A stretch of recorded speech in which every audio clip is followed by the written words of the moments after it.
I think that, what you're saying with the county council, they're really, they're supporting us for what we're doing, So then how do we get $1 million in ARPA funds for it? Well, ARPA funds is completely different than what your regular tax funds, I guess you would say. What does 1.2 of the Brookings study say?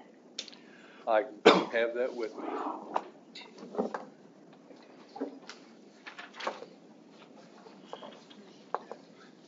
In the newspaper, like page 3 this week, it was council okays use of ARPA funds for co-working space, which was a 1.2.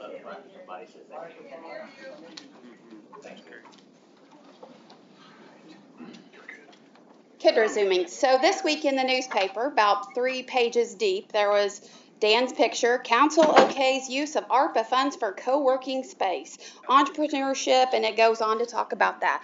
That's Brookings 1.2. So why is it the county can approve $1 million in funds, but we're sitting here complaining and saying it's shut it down, and all these people, did they go to the city council or the county council? Where was this? I mean, we've got county council here, at least one I saw, so where's the explanation of why is the city working against the county? If the county can approve the funds, why are we working against it? Drew, do you have an answer? I mean, that issue was not brought to us, right? So we didn't fund that project. I'm going to assume, the county's been pretty strong at saying that they are in fact against the Brookings Institute, just like Jerry said. So I'm going to assume that county council. So you don't know anything about this? You don't know about 1.2? You don't know about $1 million? Sure do. I'm going to assume, I didn't sit in that meeting that it got approved, but I can assume, and I think I'm safe to assume that item that was requested of county council probably had no ties at all to the Brookings Institute. So what does 1.2 say? I'm just answering your question. What does 1.2 say? I'm just answering your Entrepreneurship. But what you're saying is you guys are called to it right here. Nobody's looking at it. If that specific item that was funded through the county came to the county without any Brookings Institute ties to it, then there's a good chance that it probably got funded because of that, right? As we said earlier, we look to the mayor to bring us an alternative strategy that has nothing to do with Brookings Institute. $1 million.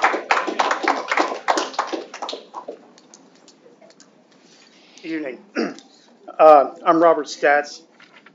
I'm a U.S. Army infantry veteran, and I took an oath to defend this Constitution against all enemies, foreign and domestic. Last month, the feds reported that somehow somebody on the terrorist watch list finally was discovered, that it came across the southern border weeks before, but could not find that person now. Out of the hundreds of thousands of people who come across the border, how many of these people are on the Homeland Terrorist Watch List? In the late 30s, if any of you remember Fifth Columnists, if you don't, shame on you. Their mission was to come into this country to do sabotage and to convince weak-minded Americans to turn against their government and become terrorists. Allowing hordes of people, illegals, to come into our community, setting up an environment where people could hide in, sneak in with them, a wolf in lamb's clothing, and do whatever.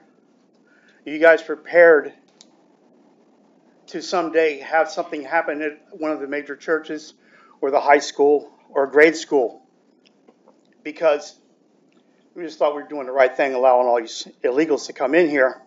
They'll never hurt us. That's what they thought about all these Germans coming in the 30s. They're just looking for a better place to live, not knowing what their intentions were. We know from history over the past 20 years what some of the intentions are of people around the world who hate us for whatever reason. But they sneak into this country and do what they want to do. You can change the name of the Brookings Institute whatever you want, try and regroup it as something else, it's all gonna be the same thing. Who wants to be responsible for telling people, I'm sorry you lost your child in a bombing? We didn't think these people would hurt us.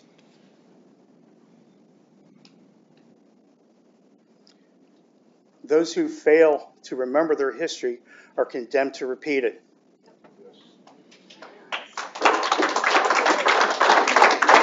I want to remind all the veterans here, your oath to the Constitution does not expire.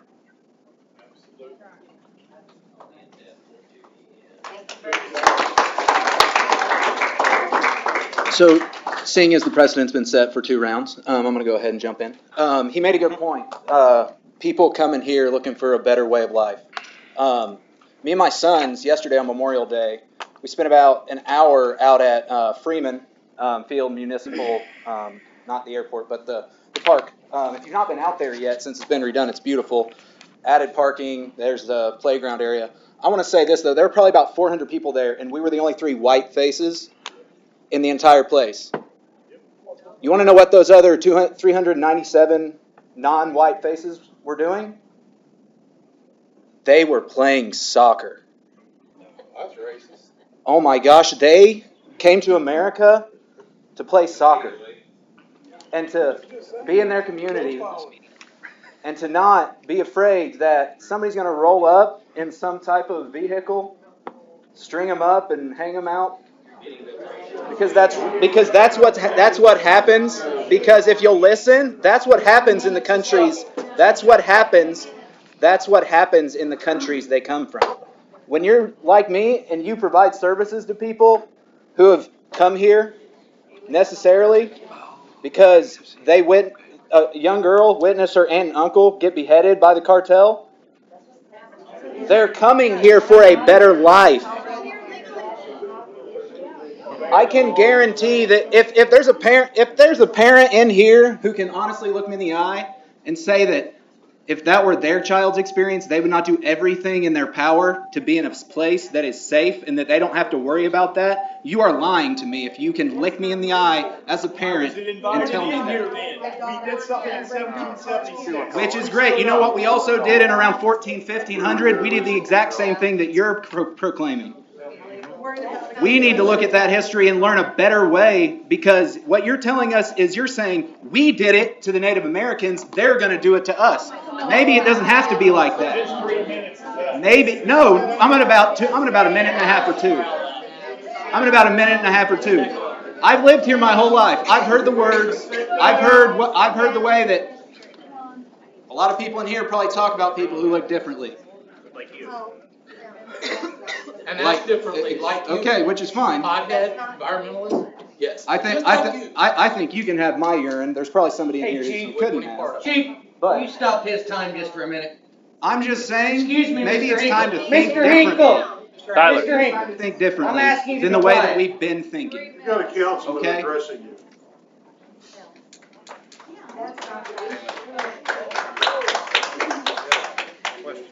Mr. Hubbard.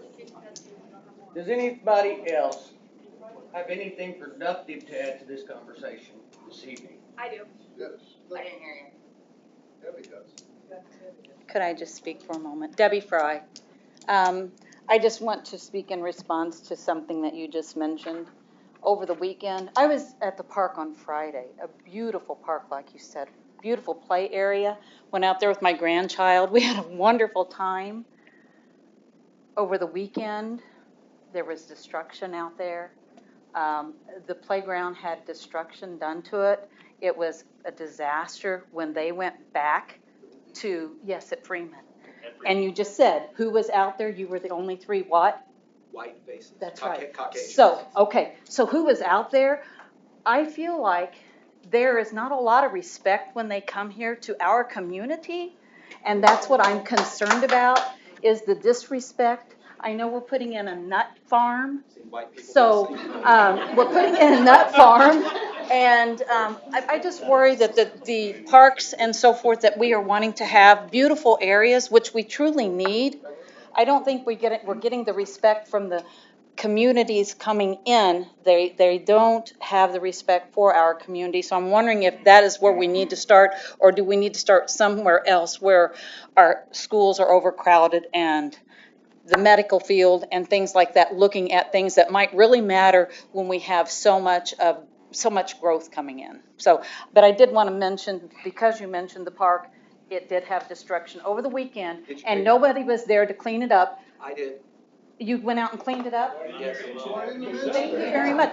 But the person that made the mess should have been the one to clean it up. So, thank you very much.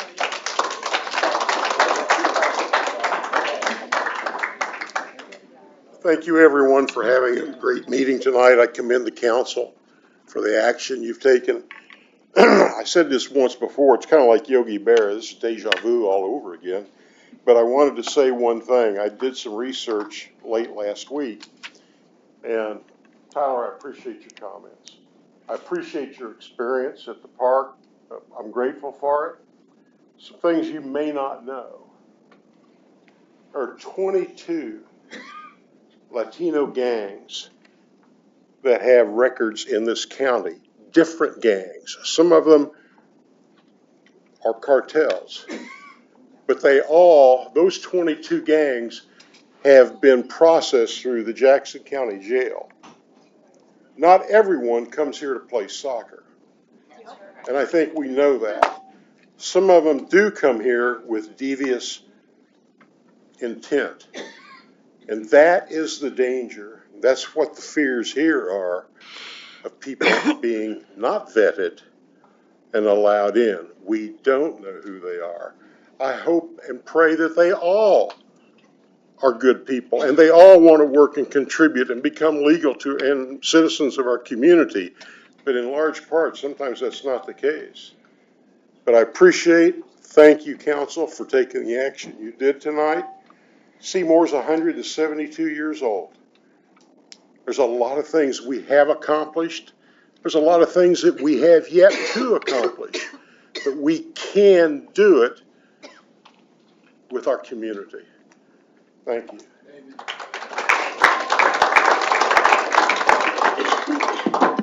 Hello, my name is Jessie Whipker. Matt, you should be aware of my name. My brother's name was Jacob Hampton, and he passed away in 2020. I'm forgetting it now.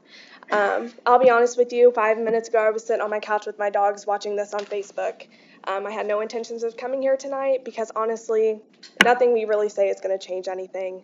I'm here tonight because I spent an hour sitting in my bedroom last night writing you an email in regards to my brother and his overdose. And I got a very short, minimal response, not even from you, but from your administrative assistant. So I've watched every single one of these on Facebook, and I'm highly disappointed in the concern for the drug use in our community. We are losing people left and right. People in our backyards, sisters, brothers, husbands, fathers, and it seems like we don't care about that as much as we do this Brookings Institute. If we put half as many resources into this as we would the drug use in our community, you might just save a life. And that is worth so much more. Because how many people in here have lost someone to a drug overdose?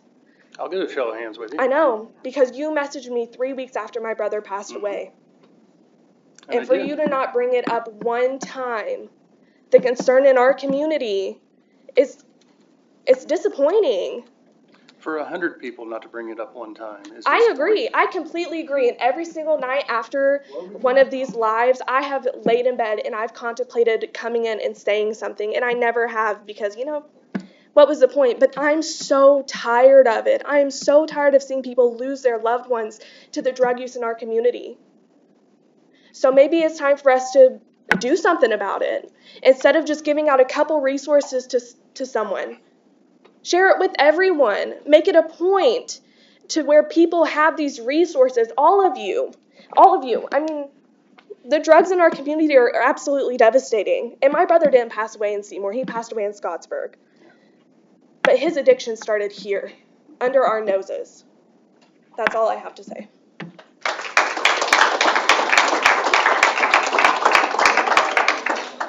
Jesse, in that short response, no, Paula, we're not doing round three. Sorry, sit down. I just wanted to thank the city council for their So- time. Jesse, in that short response, because I was in a hurry this morning, Resignation of Mayor but Nicholson. hopefully Jane was able to convey a few things that have changed over the last few years. When we started working with the grant that we received a few years ago, that was, 2022. Yes. Nothing since 2022. that was money that the state helped us try to figure out where we were at. But that was Since then, 2022. since then, more recently, okay, we had appeared to county council requesting to work on a sober living facility. During that conversation, it was not a pretty conversation. We were trying to use some of those opioid dollars to help with that. We will hear soon from one of the JRACS members about how the county just recently, Brady, I'm looking at you, buddy, because you approved it, just recently approved that they will be able to use their opioid dollars through approved grants from that JRACS will use. JL will be here to ask the same thing of our council. The only thing I ask our council when he gets here is to keep in mind that we didn't get near as much as they did, and I would like to see us bank back a couple years worth of that so we can work on that sober living, because that is a huge key. We can get people into rehab, we can get them through the first steps. I know Jacob was in and out of addiction repeatedly. Sorry, Tyler, wrong word. Substance use disorder. I think you told us earlier, words matter. In that, we will be able to turn around and use to help get sober living started. Will it start out big? No, it'll probably start out helping 8 to 10 people. But as it grows, it'll be able to help more. From that original 22 grant work, and I just lost the name of it, Seymour, Drew, your mom used to work there. Stepmom, what was it? She introduced herself as being your something. Oh, really? Seymour Treatment Center grew out of that 22 grants. 180 RCO had its first ever Rock Sober Fest last year during the annual Oktoberfest, where they had daily meetings that grew out of that grant work in 2022. So we are working on it. It's not front and center, but it is a continuous project. I wore a shirt yesterday from an organization out of Brown County. The shirt simply says, "Do something," with a Bible verse on it. Amen. And that comes out of a family up there that lost a loved one as well. So we are trying to accomplish things related to it. We're trying to help organizations like 180 RCO, who just landed their very first office space with a vote at Redeemer Lutheran Church 2 Sundays ago now. So it is something that is in the works. It is something that we are trying to accomplish. So it is not lost on me, at least, that it is something we have to continue to work at. Because, Tyler, you said this very angrily at me a few years ago. How do we stop them from getting in the river? And I don't know that we can. How do we go that far upstream? But the flip side is, can we help them get out and stay out of it? And that's where the focuses are right now. When we started in 22, New Beginnings was very new. It was not, at this point, I regularly get invited to graduations. One of the highlights of my weeks when it happens, because that is somebody that has been able to shake their substance use disorder. Did I get it right? So we're trying. I hear you, Jesse. It is not lost on me at all. Chip, you said it a few weeks ago. It is something that we do work on. Clay, right? Okay. Ross. Ross Clay, you know, I tell people, and it's the truth, that I'm a Christian first and a Reagan conservative second, and I know there's people that disagree with me on the political side, and I'm willing to have a discussion, a productive discussion with anybody on the political side, but I'm always I'm always up for talking about my faith. And you know, the Lord, or the Bible, talks about how we're supposed to reach out to the widow and the orphan and the immigrant that might come through. But I don't believe, and I think that this council is very wise to drop the whatever institute idea, because I don't believe that the Lord is calling us to give them everything. And also, sometimes when we do things as individuals, and then you see a line where this person did whatever it was, this person did whatever it was, this person did whatever it was, and if we can all work together for a common goal to achieve whatever the goal is, then it's more productive. Absent government interference, of course.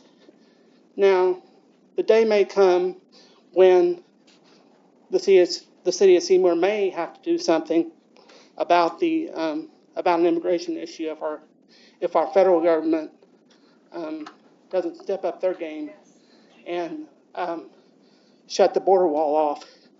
But the immigration issue really is not turning.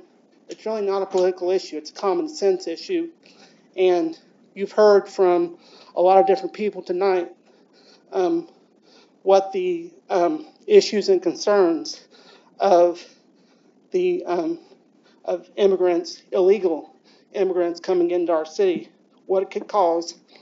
And I'm for immigration as long as they're coming here legally and they've been properly vetted and we know who they are and what and they work and pay taxes just like the rest of us do. And I just don't want me, myself, or any of you, or anybody else that is actually a United States citizen, no matter what the color of their skin, I want them to come before the illegal immigrant. That's all I got to say.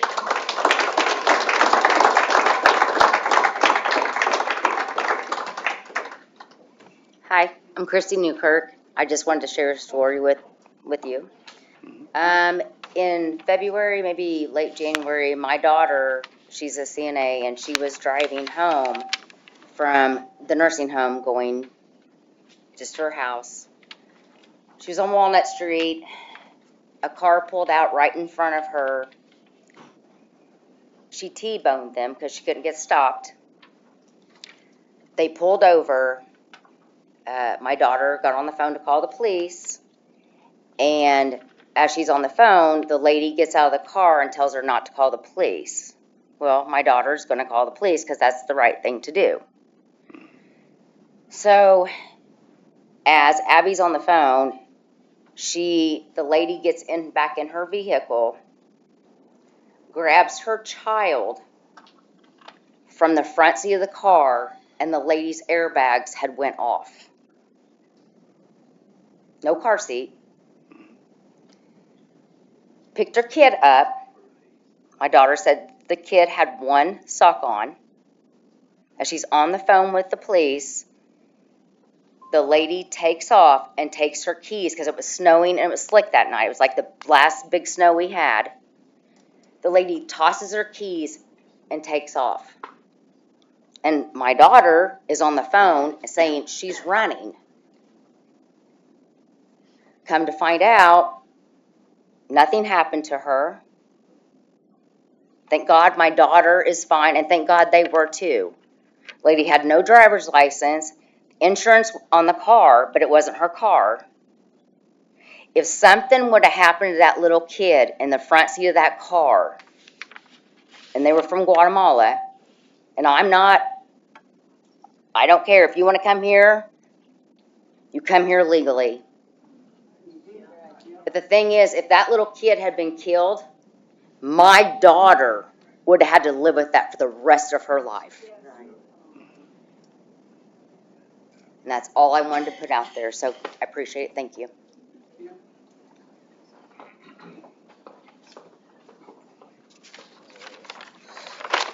Paul Bontrager, I thank you for your time.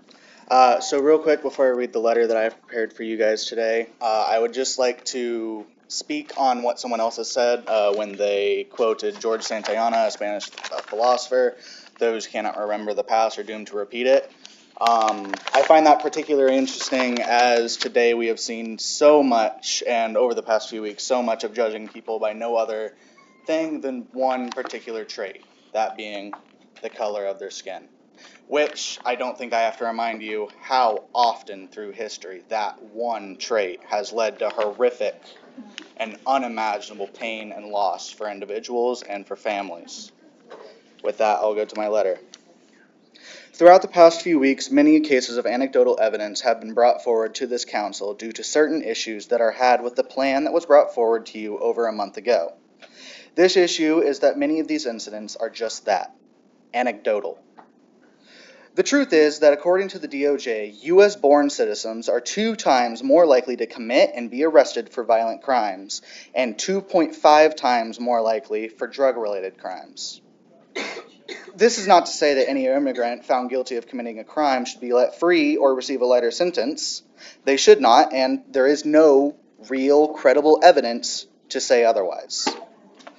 One particular piece of anecdote from our last council meeting as it pertained to an individual who was driving under the influence of drugs and or alcohol. It is my opinion that here in America, especially in the state of Indiana, we do not treat a DUI as seriously as we should. But the truth is that in this room, you councilman, mayor, treasurer, attorney, there's nothing that you guys can do about that. You don't have that sort of power. And it's also true that here in the state of America, or the state of Indiana and the country of America, you are much more likely to hold an office of state representative than you are to actually serve time for the crime of driving under the influence. I am saying all this in a reminder that immigrants, no matter what country they are from or what they look like, are just as human as you and I, and that they should be treated as such. When you bring forward any group of people by any defining characteristic, it is inevitable that some will end up committing a crime. However, it would not be fair to call us all state representatives criminals just because a few have been caught drunk driving. Just the same, it is blatantly wrong to consider all immigrants criminals simply because of the crimes of a small number of individuals within the much larger community of good and hardworking American citizens. Thank you for your time.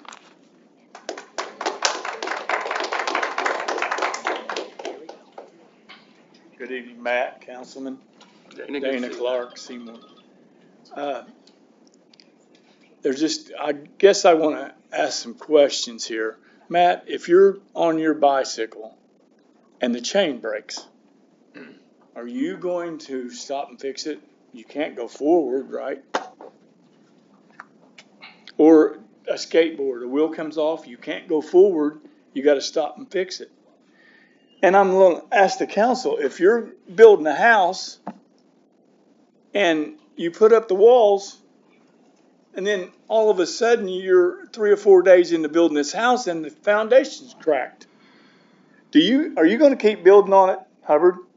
You going to keep, Hackney? Nope. Terrell? Blish? You? No. Are you going to keep building on it? Then why are we as a city, the foundation's broke in Seymour? And we've been through the issues. I can list you a dozen right now. And everybody knows what they are. I've yet to hear at council, any one of you, come up with solutions to fix these problems. We can't move forward as a city until we fix this foundation. Am I right or am I wrong?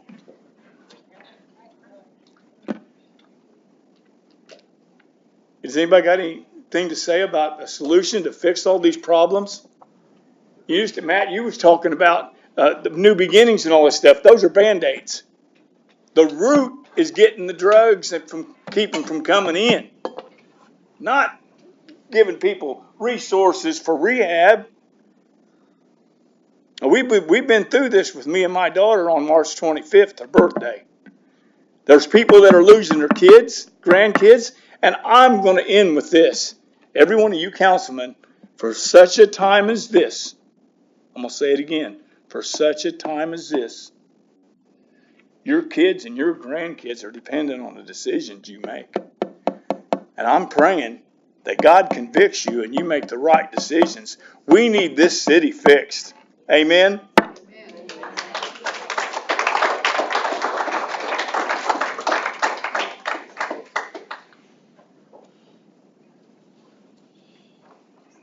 Wayne Hess.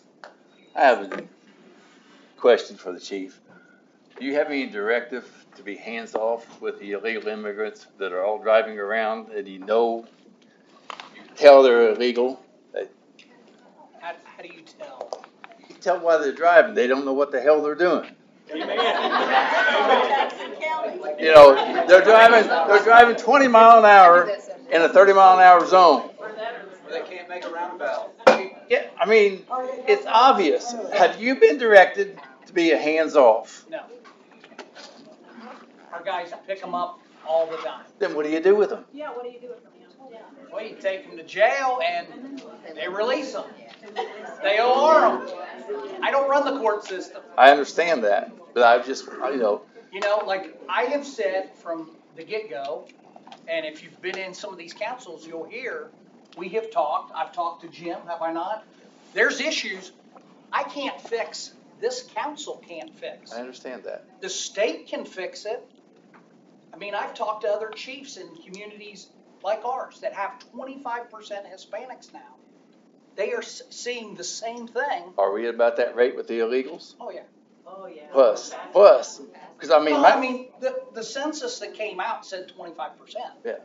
I mean, that's But, what the census like I is. said, I don't have a problem with the Hispanics coming in here if they're vetted. But our guys legally. stop them. But the problem is we have to have a reasonable suspicion to stop somebody, okay? If not, your taxes are going through the roof because we're gonna get sued daily for violation of their constitutional rights. Even though they're illegal. I'm just, but you gotta understand. I do. We're constitutional officers. It doesn't matter if you're here illegally, legally, or you're a citizen. You have constitutional rights. And Not if you're illegal, Greg. you do. No. You do. If you're not supposed to be here, how can you have rights? They're your God-given rights. I mean, if you would sit out ice and you could fill the county jail in 15 minutes. But as Chip's son said at one time, he was in here and said the same thing. They OR them, they're back out. They have court on 48 hours.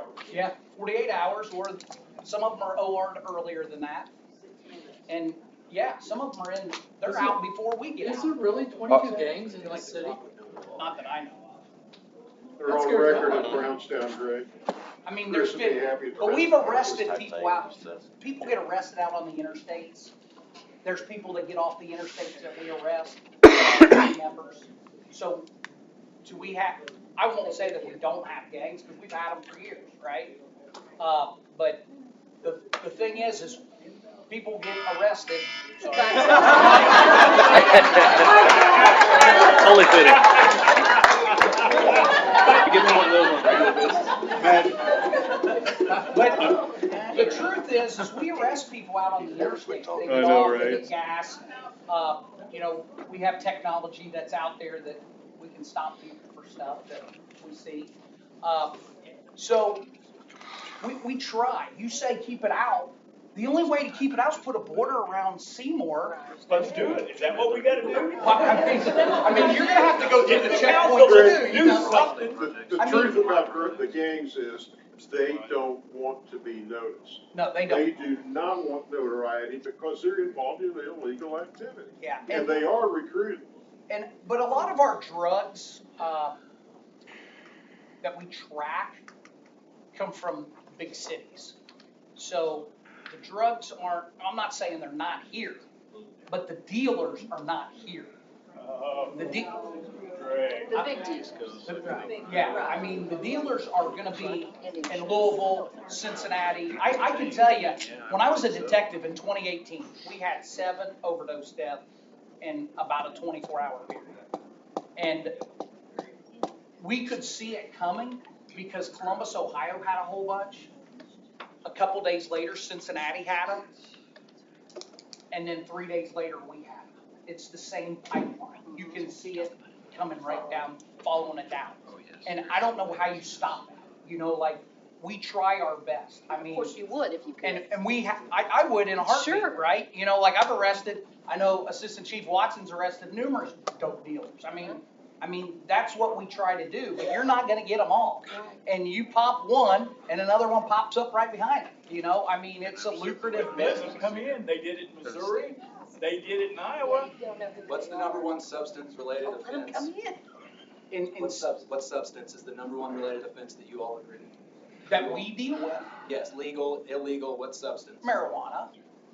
But that's because it has an odor, right? Where your meth and cocaine, you're not smelling like ragweed marijuana. I mean, you're gonna pick that up like that, you know? It takes officers that are DRE trained, which is drug recognition expert. That takes, what is that class now? 4 weeks? Yeah, it's at least a month. It's a month long. I have to send an officer to that class just to be able to recognize somebody's on whatever drug, you know? That's a month that they're not on the street working. And so we try to get officers to that school, but it's hard. How do you do it, you know, in a department of 46? And you're short-staffed anyway, I'm sure. No, we're not really No? short-staffed. I mean, That's good. we've been lucky. We're lucky because I've told this to the mayor numerous times. We're a rural community. We don't get the crime like Indianapolis gets. We get guys that apply from other bigger cities. They don't want to be around them cities. It's a nice rural area that has. Not no more. Well, it's. Greg? You should talk to some of my buddies in Indianapolis if you want to hear how bad it is. Do you actually seize their cars? You impound them? We Seize do, them? we tow them. But Do they ever get seized? we can't seize cars. I cannot seize a car. That's up to the court system. Okay.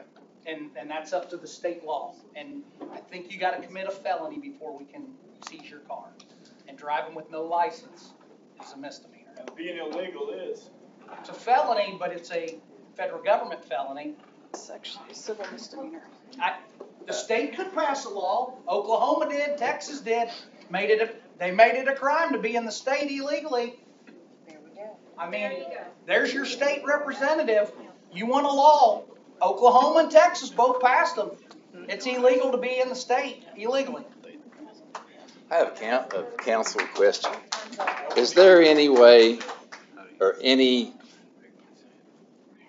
I don't know how to put it, but when there's obviously multiple families living in one home and it's supposed to be a single residential home, it's not zoned for commercial or apartments, do you guys have any authority to do anything about it? So I know right now, after the special committee meeting, Jeremy has been looking into some of those in other places to see if there's anything that translates well. One of the struggles there, though, is defining the family and whether we can legally do that as a city. So it is being looked into, but right now it's. I mean, 'cause that's what's contributing. I mean, my taxes are going crazy. Your all's taxes are going crazy because we gotta keep building these damn schools for all these kids that aren't even supposed to be here in the first place. So, I mean, you know, that to me is just, it's crazy. But, you know, I just want to see if there's anything that you, of Like I said, it's possibility being to get done. explored, so. Okay, thank you. Thank you. My name is Jeannie Shrink Edmondson. I have a question for every single person in this room. If you went to Canada and tried to cross the border without a passport, what would happen to you? If you went to Mexico and tried to cross the border without a passport, what would happen to you? I'm assuming I would get turned back. Or if you crossed the border, you would go to jail because you're doing it illegally. Everyone in this room, in this community, are upset about illegal immigrants. We can't go to another country and do what's happening. Thousands are coming in here illegally. So again, I'm asking anyone out there. And the point I have to make, and the reason I'm upset, is the question I've asked everyone, because No one can go into another country and cross their border without a passport and go through customs, or you will go to jail. Now, I am up here because this is directed at you. When I listen to you speak in Alabama and talked about we people who care about our community and called us racist in your opinion and said we were using illegals as an excuse for it, I am not a racist person. I have a son who is married. I have mixed grandchildren. And to the man who was talking about the color of your skin, doesn't have anything to do with the color of your skin. And for you to go down there, because I sat quietly at these meetings when I come, and you called me racist, I am not racist, not 1 ounce of me. I love every single person. The point of all of this and why everyone is so emotional, it's because these people are coming into our country and the first thing they're doing is they're breaking the law. I own a business. I have called the police 3 times for different incidents at my business. And every time they come, God bless the police officers because their hands are tied.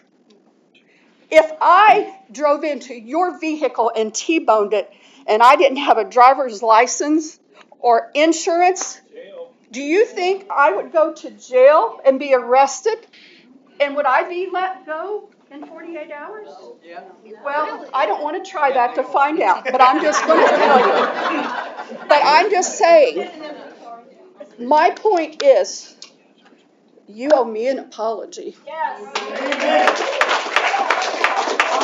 Because I have beautiful black grandchildren, Your time's up. dark-skinned. Ms. Jeannie, I will answer your question. You said you wanted to ask that to everybody. And here's how I would answer that question. A lot of the people that come here from Guatemala, and they come here because they're escaping gangs too. I understand. And I'm going to tell you, Ms. Jeannie, if by the grace of God I was born here and I lived in Seymour, Indiana, but if I lived down there in poverty and there were gangs trying to recruit my kids, I would cross the desert and I will swim that river and I would come under that fence. And I agree. And I agree. And I would too. But I would do it legally.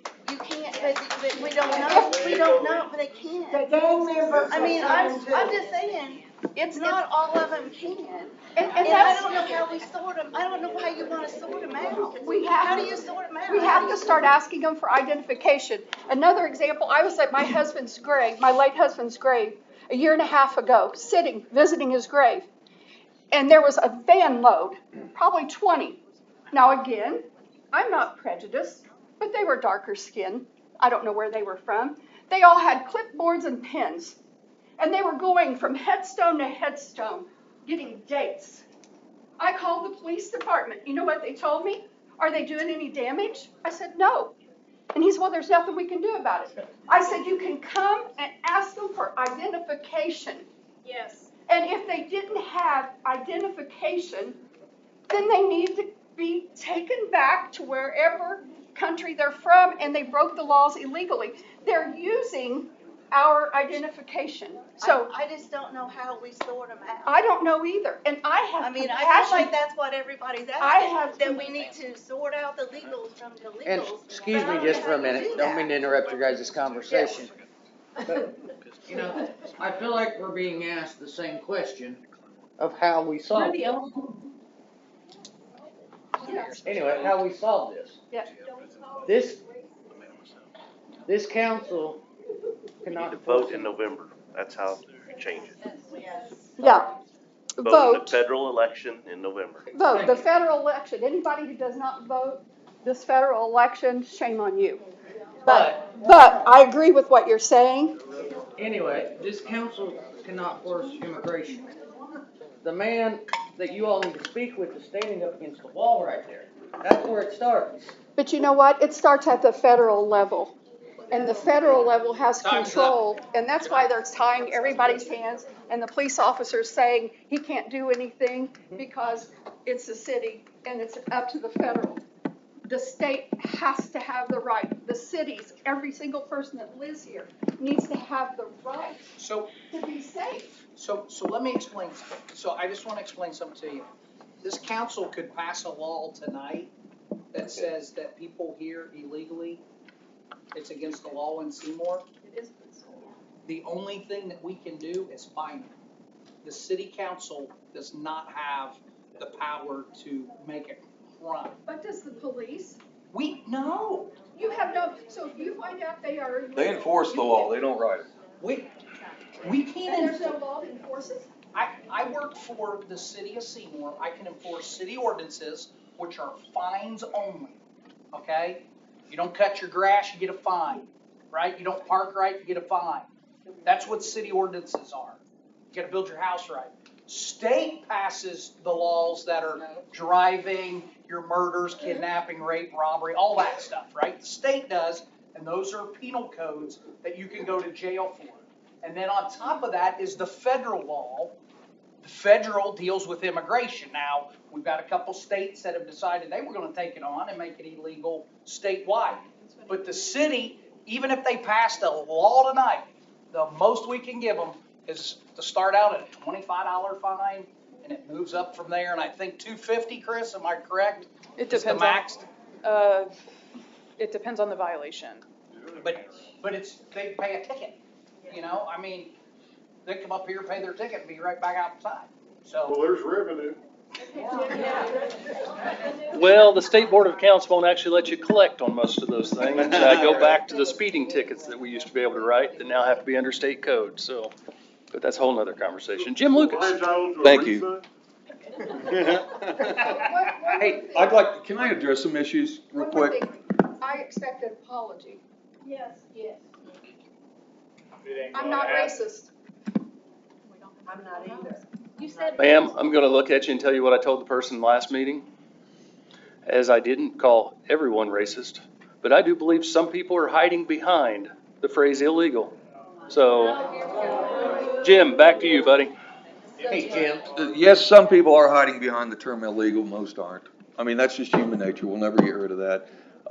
You referenced my incident, young man back there. I did. I screwed up last year, made a mistake, but the difference between me and the people you're defending is I'm subject to the rule of law, which I acknowledge. I own it. I take 100% responsibility. We are trying to confuse rule of law with racism here. And it's not racism. The very first night I got up here and spoke, I said, I don't care if you come here legally, you're properly vetted, you are who you say you are, you want to work, you want to learn our language, you don't want to sponge off our system, and you want to assimilate and not replace our culture with yours, I welcome you with open arms. I don't care what color you are. The term legal, it has to be legal. Cindy, to your point, we can't handle the world. We can't handle the world. I don't, and as sad as it is, they come from bad positions. Seymour, Indiana cannot handle the world. You mentioned conjecture earlier. Okay, let's deal with facts. The average immigration population in the state of Indiana is about 5%. Our kindergarten class is 50%. 10 times. 10 times. And it's exploding. Okay, our school systems are maxed out. We just did a $50+ million renovation. We're busting at seams already. Our city pool needs to be replaced at the high school. There's $30 million. I asked Superintendent Harp, I said, what's the next building we need? He said a middle school. There's $100 million. Now this is for a town allegedly at 21,500. Okay, run the numbers, compare those. Okay, now at the state level, states' hands are tied to an extent. But what we're seeing, states are starting to get creative because this immigration is a federal issue. Now, not putting politics in it, President Biden has opened the borders the last 3 years, and we have seen that explosion. So states are getting creative. What the federal government isn't doing, the states are figuring out. And Chief O'Brien and Officer Watson, their hands are tied. They enforce the laws that people like me write. And I give you my word right here tonight, immigration is the number one issue I'm going to be working on next year. I've already reached out to national groups, what they do, and they're really good groups. They take best practices from other states like Oklahoma, Texas. We see new laws that have survived the legal challenge from the ACLU, and we tailor those laws to fit our state and our community. But it's a slow process, and it is frustrating. Because racism, this false accusations of racism is garbage, and it needs to go. We just want rule of law followed, and to be safe and feel safe in our community. Time's up. So you've been patiently waiting, ma'am. All right, my name's Isabel Fry, and I'm here just because I am worried about my generation and then my kids' generation with the issues that we are seeing in this country. So I think it's important to start at a city level because I do think that is important, just as important as the federal level as well. But I do just have a few quick questions. I was just curious, has there been a study done to see the percentage of crime and the percentage of drug use since the borders have opened in 2020, just in Seymour alone? I was just curious about that. Not that I'm aware of. Okay. And then just one more question. For clarification, all Brookings institutions has been cut from the funding? Like, that's what I just want to clarify. Brookings had no funding before this, so yeah, I mean, it's. And any money, like any sort of money that would come along, that would be similar like them, would that be a further discussion, or would that also be cut as well? You mean like funding like the IEDC that funded the study in the first place, or do you mean like? A corporation like the Brookings Institute, or would that be for further discussion along down the road if they were to come back? Because I know you said that is a possibility. There would be more like them. It's not so much that there's more like them, it's just that my question earlier, and I'll try to say it in a slightly different way, was when you work with 100 people to develop what came out of this plan, you're going to have things that come back as a conversation piece when you go through the process again. And as you go through that process again, is someone going to suddenly go, wait a minute, that was there earlier, why is it back? As you bring a different 100 people in, Jessica earlier mentioned the drug use. Maybe that gets brought up in the next 100. But at the same time, parks expanding what they're working on new facilities, probably makes a reappearance. That's probably been in the last several parks plans. So that was where my question was, is as things come back through, as a new group is developed, as Brian Terrell leads the charge and says that there's 25 people at his place of employment that say these are the things we need to focus on. As Seth Davidson or Brad or Drew or whoever, if those 25 people come back with things that mimic this, is the crowd going to scream, oh, you're backdooring Brookings back in, when it comes from a different place? And that was my question earlier that I really didn't get an answer to. Because if we worked with 100 people from the city of Seymour to develop what was put forth in a 75-page plan, I can't imagine that when you work with the next 100, there's not going to be some overlap. There's going to be some things that are reoccurring themes. Tree City is a new one to us, but the pieces put in place for Tree City go all the way back to 2012. We started in 2022 was our first official year. Well, we were designated in 22, 23 was the first full year. But that's something that was 10 years old at that point. So things come back around, things reappear because they are things, I worked on housing in 2020. I worked on housing in 21, 22, 23. Here we are in 24, 20. Housing is still one of my concerns because we need houses. We don't have enough for the people that live here. You want an example? I'm going to use my kid as the example. It took her 4 months to find a house because there's just none available. Why? Because we're short on houses. Why? No, that's not an answer. Why are we short on housing? So one thing that I noticed in there was that indoor rec center. I moved to this town 29 years ago. And for 29 years, I've heard, we need a YMCA, we need a YMCA. Well, that was one of the things in there, was that indoor rec. It's not called the YMCA, it's an indoor rec. That's what the YMCA is. It's an indoor rec. We can't even fix the pool. Well, I understand, but the new pool is gonna be in that indoor rec. And I also heard that just from other people as well, but I think the main issue is that where the money would be coming from, it's not coming from the city, it's coming from outside resources. Probably the state. But, DNR. originally, wasn't it the Brookings Institute that was giving a grant? No, No? Okay. never. Brookings My doesn't apologies. give I'm that sorry money. The money was coming from the state. Okay. Mr. Lucas put a whole bunch of money aside for projects. IEDC paid for that, I think it was 53 grand. I don't, at this point, I don't remember, Jim, but yes, IEDC But I did think fund it. IEDC had some other parts of that, and what did you guys put in, 50 million for some projects? Well, like league, Yeah, other things like that. so most of it was coming from the state, which is your tax dollars. Got it. Thank you for the clarification. Appreciate it. Thank you. Entertain a motion, well, I got a HER camp coming up, hang on a second. It's a HER camp that I haven't heard from though. I so- I'm at her camp. I've got several properties in town.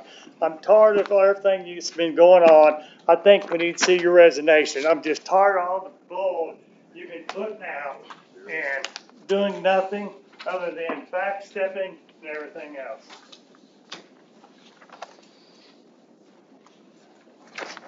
Thanks, Matt.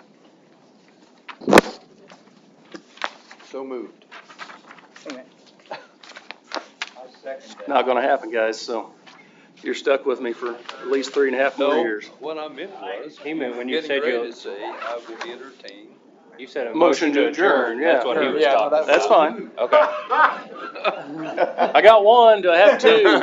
Second. Meeting adjourned, enjoy your night, everyone, enjoy dinner.